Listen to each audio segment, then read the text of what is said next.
Welcome back. You're listening to Houston Real Estate Radio. I'm your host, Shannon Register, and we are continuing on today talking with Rhondalyn Riley about home inspections. If you're buying a home, you need to know it, but even if you're a seller, you need to know what those buyers are looking at in your home when they come and do an inspection. As a real estate professional, I recommend that every buyer get a home inspection. Even if the seller's already had an inspection, get your own inspection, because a lot of those things they've gone in and corrected, and you want to make sure they've been corrected correctly. And something else could have broken since that inspection. So you just want to know what you're buying when you buy a home. So definitely recommend that. If you miss any of today's show, you can catch us online at HoustonRealEstateRadio.com. We archive all the videos from every segment of every show. So you can, if you miss any of it, catch us online. And Rhondalyn Riley is here with us today from Exterior Inspections. And we were talking earlier about inspections, how important they are and why. Rhondalyn, what is covered on a general inspection for a buyer? What are the systems of the house that you're looking at? So the systems of the house that we're looking at that are covered under the general provisions of our standards of practice are foundations, framing, structural, which includes framing, health, life, safety issues like we talked about before the break, as well as mechanical, which is your heating and air conditioning, plumbing, and the electrical systems. All the major systems of the home. Yes. And the heating and air conditioning is included in that as well? Yes. Okay. All right. So what is not included then? What do buyers need to know, that's not included? Well, most home inspectors don't automatically include home irrigation systems or sprinkler systems for their lawn, pools, outbuildings, so whether that's a tool shed or a boat house or a casita for the pool, private water wells and septic systems. Those are all considered optional systems in accordance with our standards of practice, and certainly they can be inspected at the same time as the house. Yeah. It's just generally the inspector adds on a little bit of an additional fee because it takes extra time to go through those systems. Okay. All right. So let's talk about the exterior of the home. We talked last segment about some of the things inside the home. Let's talk about the exterior of the home. I know one of the exterior inspections that you do is the stucco inspections. Yes. Tell me about those. Well, we've been doing stucco inspections as a specialty since basically since my company started, hence Exterior Inspections being the company name, even though we do interiors now too.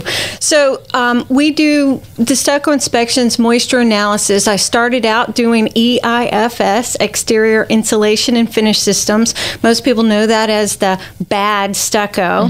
But, we really have expanded and we get calls for all different kinds of siding, particularly if there's some sort of leak going on or the general inspection has revealed conditions that concern the general inspector, and he feels like it is necessary to inspect the exterior more comprehensively. So you also inspect having brick issues or hardy plank, anything like that? Cement board siding or faux stone or real stone, yes. What do you see, what has the most issues that you see? Is it the stucco? Is it the siding? I think that probably the stucco and the siding, predominantly because people are more sensitive to the water intrusion issue with those exteriors than they are with brick. And brick is a bit more forgiving than those exteriors, so people just don't think of brick as an exterior siding that might leak. So there are not a whole lot of people who do stucco inspections out there. No, there's not. There's just a few of us in town. So the houses that are on the lake or close to the lake, are they more apt to have water issues than houses away from the lake, or does that moisture content in the air have does it make any difference? It really doesn't make any difference. I would say that if there was houses that were stucco clad and more susceptible to water intrusion, based on location, would probably be a coastal property. Okay. It's close to the ocean, huh? Yeah, and that salty air. All right. Outdoors, what about gas leaks? Do you guys check for gas leaks, especially around pools when you're doing pool inspections? We're not required to carry specialized equipment, and so a gas detecting equipment would be considered specialized. However, they put smelly stuff in the gas for a reason, and so if we detect a gas leak by smell, yes, we are supposed to, we would write lighted up, and certainly depending on how strong the odor is, it might even warrant us telling the homeowner, which typically we don't disclose conditions found during an inspection to the homeowner.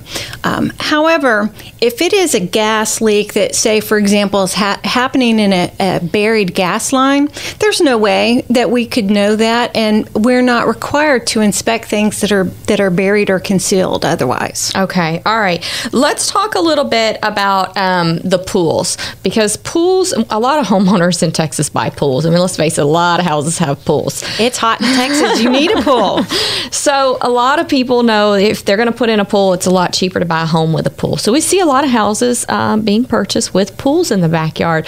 What's the main thing that people really have to look out for on those resale pools?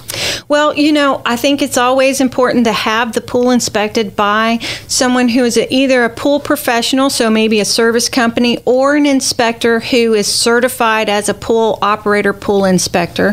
And, Champions has a great pool class and you don't have to be an inspector or an agent to come to it if you just want to learn more about your pool itself and its operation.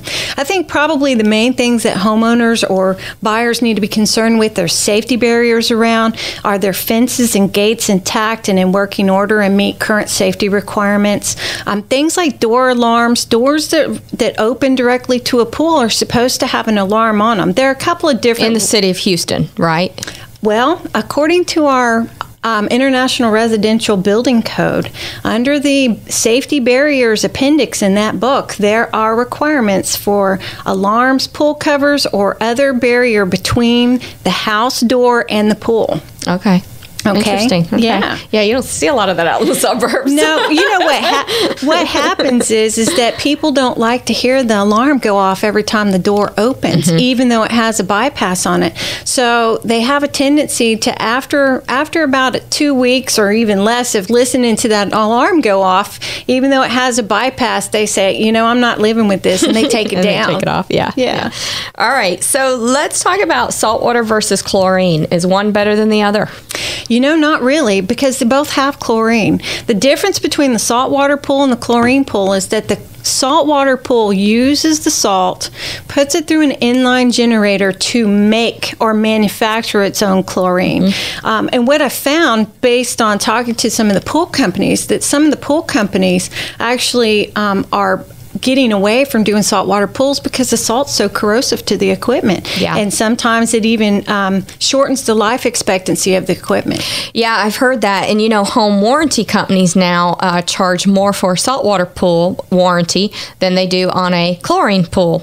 And I think that's why. It's because it is so corrosive to the equipment, and they're having to change out a lot more equipment. Probably so.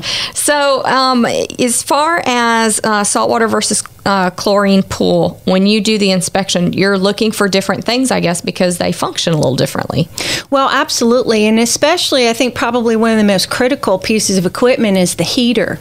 Because, unlike, say, for example, a furnace in the attic, where it just has air flowing through it, a heater for a pool has chemically treated water. And so especially if it's a saltwater pool, that heater can just be really in bad shape. And, so it's just important to keep the pool equipment serviced. Okay. All right. Couple things that we were talking about during break. You said skylights are still an issue. People need to always be careful about those, right? Absolutely. They can leak. Absolutely. And you were saying balconies too.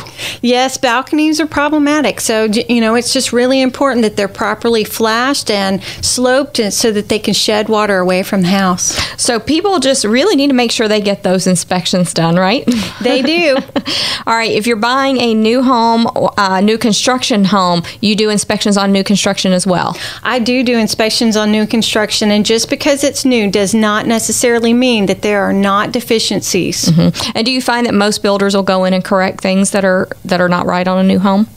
most builders are more than willing, but what I do want to advise buyers is make sure that they get the corrections done prior to closing, because after closing, it's a warranty issue. It's no longer an issue for closing, and their bonuses are tied to that closing. Yeah, I think that it's important whether you're buying new construction or resale that you get the inspections. And you've actually got a 7-part inspection that you do on new construction, right?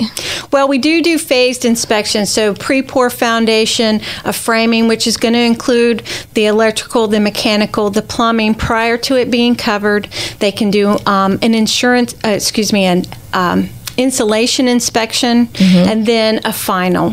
So I think it's real important that people understand that new construction 7-phase inspection process, because we're going to have Sheila Blake on later in the show talking about what she does as far as inspections go for the city, and that's different than what you do on a new construction build as far as inspections go. That's absolutely true. The thing is with the city inspectors, if the house is in a municipality, their workload is such that they can't spend as much time as someone who's hired as an independent third party. Yeah. And the other thing is that new houses outside of municipalities, there isn't enforcement for the code, even though there are codes that exist and are applicable even in the county. And if it's not enforced, it's probably not being done. That's right. All right. Thanks, Rhondalyn Riley with Exterior Inspections. Lots of great information today on Houston Real Estate Radio. Rhondalyn, give them your website in case they need to get an inspection done.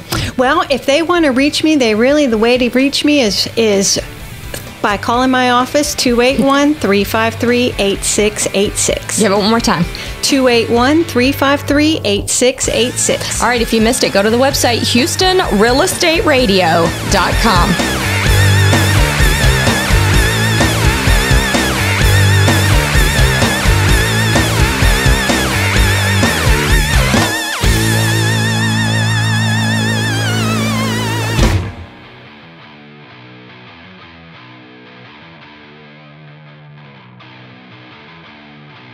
Hello everyone, welcome to HRER.com.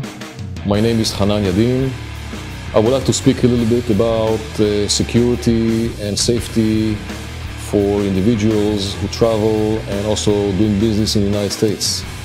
We created this website to provide useful tools in reference to security, to minimize your chances to become a victim to acts of terrorism, crime, and kidnapping.